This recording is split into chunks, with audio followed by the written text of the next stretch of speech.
In the decades since the sexual revolution, women have gained a lot of freedom they never had.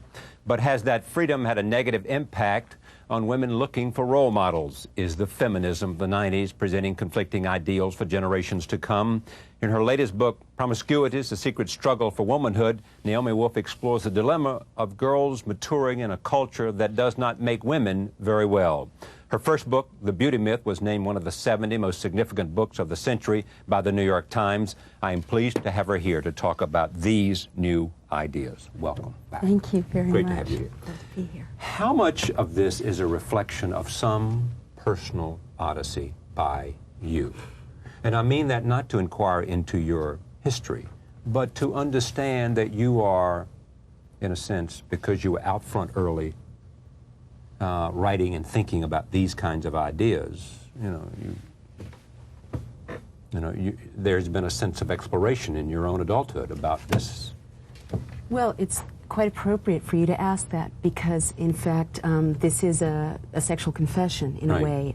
It is my sexual coming-of-age story about what it was like to turn from girlhood to womanhood and try to figure out what that meant through what was happening to me sexually at ground zero of the sexual revolution, which was San Francisco in the 70s, in the years between the pill and AIDS. And I also went back and found the women I grew up with and interviewed them about their own sexual coming-of-age stories. But the odyssey that I recount about us seeking this out in the 70s, the pressures on us are even more severe and intense now on girls coming of age today. We're really living in a culture in which younger and younger girls are being bombarded with messages saying, have sex, do it young, do it well, compete with Penthouse. But even now, their own strong and confusing and overwhelming feelings are shrouded in silence. So we're really giving girls the message, even in all this rhetoric of freedom, that they should be sexually available but not sexually in charge of themselves. Let me go back to your own odyssey in San Francisco. Tell me what we learned from your trip, your sense memoir. Well, what I wanted to show is that all you have to do is drop a plumb line down into any woman's life, but especially any woman or girl born after 1960, and you'll bring it up with secrets. Secrets that are about intense pleasure and curiosity and exploration, but also about danger and terror. And I wanted to tell these secrets because not telling them harms us. Secrets range from the intensity of girls' feelings, which I mentioned before. Right. It's quite common for boys and girls to learn about boys' sexual desire in sex ed class. It's discussed. Erection, ejaculation, wet dreams, they're subjects for conversation. Girls' desire is scarcely mentioned. They're taught about ovulation and disease and pregnancy, but their desire is not there to be owned and understood. Secrets it's like... more clinical than... Well, then emotional or erotic. Right. I mean, it's not considered appropriate for girls to acknowledge that's their sexual feelings. That makes them a slut. Secrets like same-sex feelings, I talk about those among my friends and myself. Secrets like how common some form of sexual violation is with girls and adolescent women. Again, in my case, when I was 10, an exhibitionist, and an achingly familiar story to most women. But I got it when I recounted this to the camp counselors that I went to after this experience, that there was some nugget of shame in the experience for me. Secrets like how common violence can be in teenage relationships. Again, my first boyfriend who was physically abusive to me. Again, a very familiar story. Secrets like the effect of pornography on girls coming up. When I was 9, pornography was down in the red light district in San Francisco in adult land. By the time I was 13, those images had come out from behind the red velvet curtain, and they were everywhere at child's eye level, and this deeply affected us in our sexual identity, our sexual development. What is it about the pressures today that are tougher, or as tough as they were for you growing up? Well, one thing that has gotten more intense is the explicitness of the culture that girls are struggling to find a way through, and the ways in which almost nowhere can they find positive messages about female sexuality. There's a scene in Promiscuities which is shocking, not not to those of us who experienced it, but it sets the scene of my girlfriends and I trying to figure out how to perform the perfect act of oral sex based on the sensuous woman. And this was, a standard part of our rites of passage. We had already understood that this was like a hostess skill we needed to perfect, that this was what would turn us into successful, popular teenage girls. And so there we were, trying to learn from this bestseller that was everywhere, that we used to ferret out when we were babysitting, and as soon as the parents were out the door. What has changed is that instead of that, now kids are seeing stuff on the internet that would have shocked even us at a young age. It's very common for 14-year-old girls to tell me that their first exposure to graphic sexual images is a 20-year-old guy showing them a porn video. So the X-ratedness of the culture has gotten more graphic, but the debasement of female sexuality has gotten more extreme too. I mean, it's a Beavis and Butthead culture out there. So 14-year-old girls I talk to now are very clear that yes, they're competing with Penthouse, yes, they're expected to offer intercourse at 14, or they won't have a boyfriend. Boys are expected to try to have intercourse as early as possible, or they're not considered real men. And yet when I tell them, what would it do for you if you were getting the message from society that your sexuality is in you, it's something to know about, understand, be proud of, no one can bestow it on you, not a 16-year-old boy, no one can take it away from you, not a rapist, and you're entitled to sexual self-respect. They say, no one has ever said anything remotely like that to us. So that's gotten more intense. That you're entitled to sexual respect. Self-respect. And how you define your sexuality is up to you. Yes. And that the culture defines it in a positive way. That's what they're not hearing. Let's give one example. When a 14-year-old girl walks past a construction site, we all remember this, you hear words about your body or about your genitals, and they're ugly words. I won't say them on the air because they're truly obscene. They're harsh words. Other cultures that revered female sexuality talked about women's desire in very different terms. For instance, I look at other cultures that really cherish female sexuality better than we do. And for instance, in first century China, where they revered female desire so tenderly that they believed it was this positive force that held the cosmos together, the words they used for women's genitals were words of preciousness, rareness, artistry. What would it do for Was it reflected in their art? It certainly was, and it was reflected even in their understanding of female sexual response. We have a very crude model of female sexual response, arousal, plateau, climax resolution. They still teach that in medical school in the West, but in first century China, they paid such close attention to female sexual response. They developed a 32-stage map of female sexuality, and this is page 185, and girls.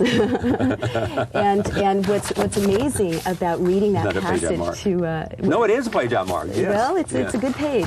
It's amazing about reading that passage in a mixed-sex audience, which is what I'm doing now as I travel around the country, is that for the audience and for me, it's the first time that we've had the experience together of being in a public space, men and women, looking at female sexuality, and instead of feeling the usual set of feelings of fascination, offendedness, curiosity, debasement, attraction, anxiety, which is so common to women watching, Debbie Does Dallas or 9.5 Weeks. Right. Instead, we just feel great because the frame around female sexuality in these other cultures is read it. Celebratory. I can't read this on the air. Why not? What? Is it? Why not? I mean, you just made the point. I did. Well, it's from a pillow book. It teaches bridegrooms how to make brides happy, and it's a 10-stage demarcation of female sexual desire. But it did not seem offensive. I mean, I thought it was not that at all. Right. It's very graphic. It's very explicit, but it's so reverential. And you know what it does, Charlie, which I love? In our culture, women's desiring is not even recognized in the law. For instance, it's often confused with women being desired. So very often you hear, and it's very confusing to girls, in a court of law, for instance, girls know that a man will say, if accused of rape, well, I thought she wanted it, she was wearing a short skirt, or I thought she wanted it, she accepted a drink, or she came to my room. I wanted to say once and for all, almost obsessively, to define female desire once and for all, so that now boys turning into men know, you know what, this is what it looks like when a woman wants it. Yeah. You know, this is what it looks like, and let there be no more confusion about that. I got out of reading this. Well, no, not necessarily. I was going to say, so you don't want to read it. You prefer not to read it. No, I'm happy to read it. Read it. A, she holds the man tight with both her hands. It indicates that she wishes closer body contact. B, she raises her legs. It indicates that she wishes closer friction of her clitoris. C, she extends her abdomen. It indicates that she wishes shallower thrusts. D, her thighs are moving. It indicates that she is greatly pleased. I love that. E, she uses her legs to pull the man. It indicates that she wishes deeper thrusts. F, she crosses her legs over his back. It indicates that she is anxious for more. G, she is shaking from side to side. It indicates that she wishes deep thrusts on both the left and the right. H, she lifts her body, pressing him. It indicates that she is enjoying it extremely. J, she relaxes her body. It indicates that the body and limbs are pacified. K, her vulva is flooding. Now I wish I had a choir behind me bursting into song. Her tide of yin has come. The man can see for himself that the woman is happy. And Charlie, let me tell you, when I read this to a mixed audience, the women are, their faces are shining. They are, and I say, how do you feel? Do you feel debased and offended, or do you feel kind of cheerful? And they're like, yes, we're happy, because it's respectful, it's reverential.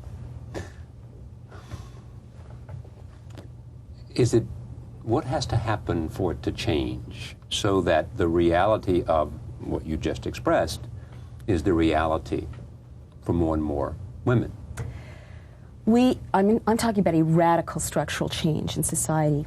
I'm talking about changing our laws so that not one more rape victim ever has to have her sexual history brought up and used against her, whether it's the attorney of the most powerful man in the world accusing Paula Jones of having had a sexual history, or whether it's Anita Hill's dating history being dragged in to the spotlight and her being called a bit nutty and a bit slutty. No woman should ever have to feel like she needs to hide her sexual history, or else it will undermine her credibility. We need to change custody law. Very often women's sexual history is used against them in a double standard to keep them from getting custody of their children. We need to change the way we teach sex to kids. Right now, the president signed into law a very stupid abstinence bill written by the religious right, which basically defines abstinence as no sexual touching whatsoever before marriage. This is more repressive than teaching was in conservative communities in the 50s. We need to bring back petting. We need to understand that there used to be a teen culture of petting, first base, second base, third base. In the past, adolescents were not expected to abstain from sexual exploration, but from sexual intercourse. And educators, teachers taught this in religious organizations, and they understood it was a social safety valve. This collapsed in the sexual revolution. Now kids are going from 0 to 60, as I said, with the highest teen pregnancy rate in the industrialized world, the highest teen abortion rate, 1 in 4 American girls getting pregnant before they're out of their teens if they're sexually active. If we taught petting, which Jocelyn Elders lost her job for daring to mention, we would be teaching adolescents a safe, limited, age-appropriate way to explore sexuality without the risks and dangers of intercourse. And we'd be teaching them sex once again within a moral context. We need to teach our daughters that their sexuality is a treasure and give them positive sexual messages to counteract the influence of Beavis and Butthead. We need to do, I love this mom told this story. She said that she was overhearing her daughter talking to a little boy, and the little boy was trying to get the little girl to play doctor. And the mom heard the little girl say, "No, I will not show you my treasure." And the mom said, "Yes, I always want my little girl to know that this is her treasure." And that is something that we're not telling our daughters now, and we need to. And one way is to be honest, to tell the secrets that we're keeping, and to inform them about the nature of their desire, to inform that it's not something to be ashamed of, something to be proud of, something to treat with self-respect. What informed you to the point that you're writing the things that you're writing now? You know, other than just sort of a wise look at your own life and the evolution and the memoir that is within. What kinds of things have you changed because of religious experiences, have you changed because you just see life in certain ways differently? Have you changed at all in terms of how you view sexuality and women's sexuality today? Well, yes, I must say, I have. And what influenced you to that? Okay. Well, I knew since I was 15 I needed to write this book because I knew that my girlfriends and I were having intense sexual experiences, whether ecstatic or terrifying, that were not reflected anywhere in the culture, and that not a single book on the shelves of Lowell High School was able to inform us about. And I am glad this book exists because now girls coming of age at least have something that reflects their reality honestly. And 184 is part of that. I think it's a useful piece of information for boys or girls or men or women.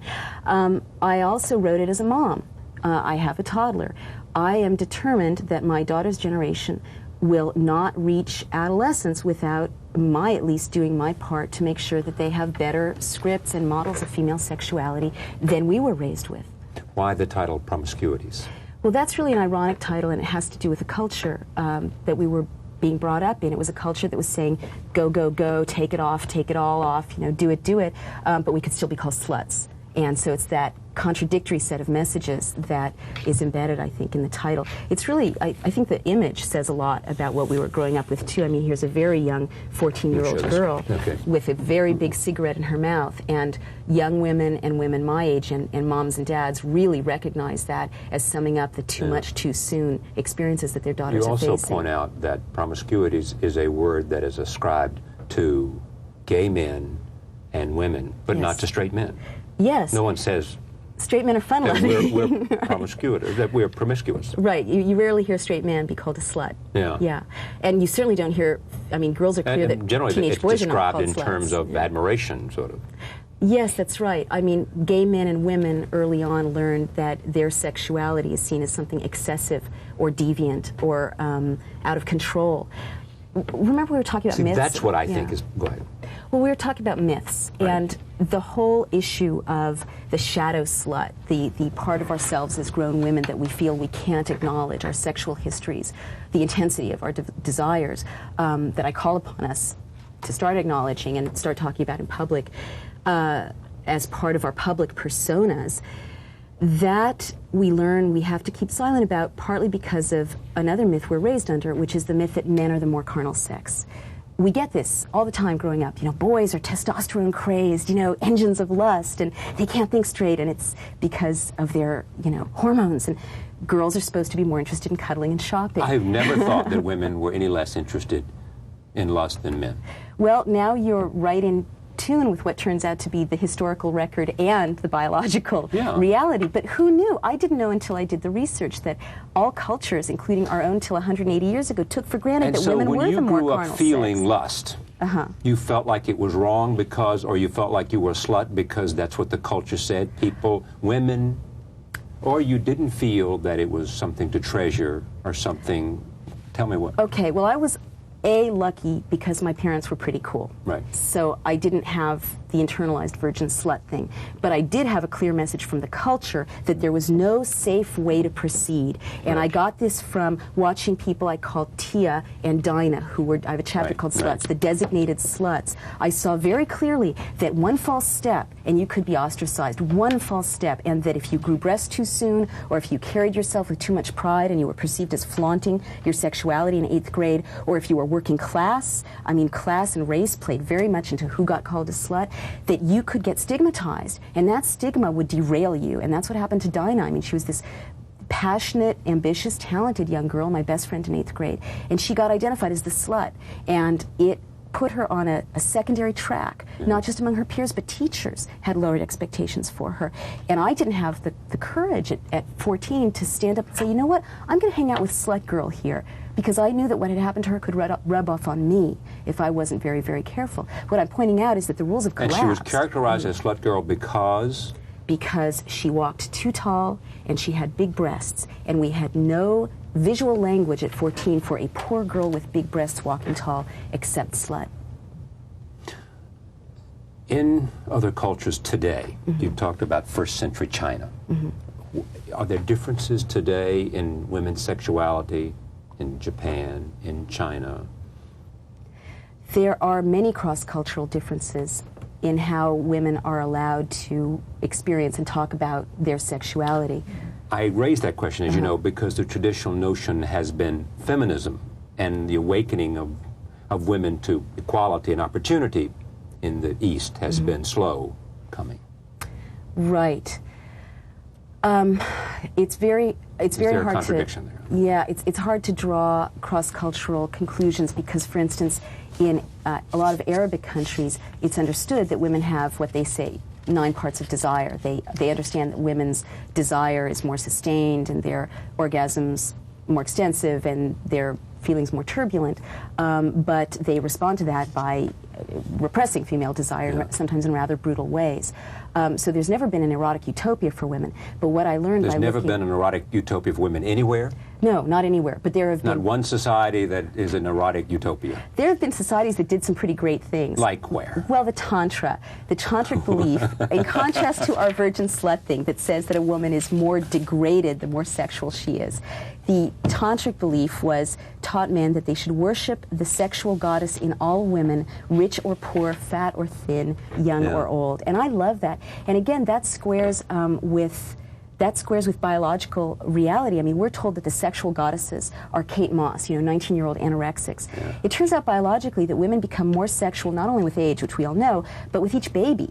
That with each parturition, their sexual response gets more intense. It's nature's reward for a job well done. So the real sexual goddesses are, 40-year-old women with 3 kids. Oh, right. Another myth shattered there. The notion of feminism and how it views, if you can say this, sexuality in the 90s. Has it changed from the 80s or from the 70s? Well, I also wrote this book as a long answer to Andrea Dworkin, right? Because I did grow up in the 80s with a critique of heterosexuality by feminism that was so thorough that if you were a woman and liked having intercourse with men, and you were a feminist, you really felt like you were a victim of some kind of false consciousness. And that's why I looked back. I have a chapter called Feminists Who Love Too Much. And I look back at passionate feminists like Emma Goldman, like Mary Wollstonecraft, who felt torn in two because they were visionary activists on the one hand, and they were sexually overwhelming experiences on the other with men, and they thought, is this a contradiction? Well, I never understood that, but it was viewed that. I mean, yes, and it still is. And I wanted to say, I wanted to say it answered my question. This energy comes from the same place. I want women to be able to, accept and know and state that the same energy that leads them to be a competent professional, a wonderful mother, an energetic, activist is the same energy that makes them passionate sexual beings. I agree. Is this book written for those women, and is the intent of this book to have women think about, talk about, discuss, explore their own sexual feelings, identity? This book seems to act as a Rorschach in different ways for different kinds of women. Women my age say it acts like a memory drug, bringing memories of their own adolescence flooding back, and that they're able to go back to memories that they hadn't let themselves think about because they were too painful often, sexual experiences in adolescence, and look more compassionately at the decisions that 16-year-old girl made.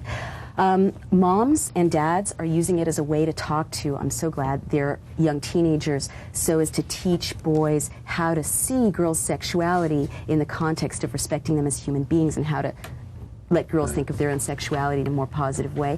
They're also using it to give their girls rites of passage.